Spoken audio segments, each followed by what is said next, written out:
paano makikita ang phone number na nakasave sa inyong mga Google account. May no-comment po kasi nito guys sa ating comment section. Ito pa ang comment niya.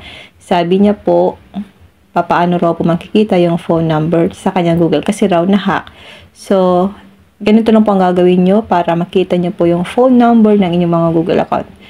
Then, kung na-hack naman po ito guys, pwede nyo po siyang ma-recover kung may nailagay pa kayo doon na isa pang phone number na pang-recover sa inyong mga Gmail account. Okay? Ngayon, open lang natin ang ating Google. Tap Profile. Tap Google Account.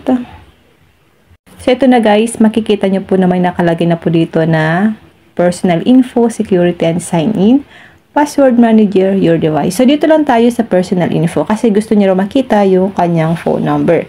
Tap lang natin ito. So, lalabas dito yung ating personal info.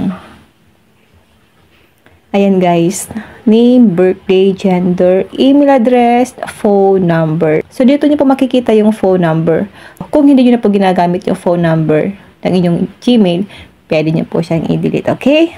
Ganun lang po kadali at kasimple kung paano po natin makikita ang phone number na nakasave sa ating mga Gmail account.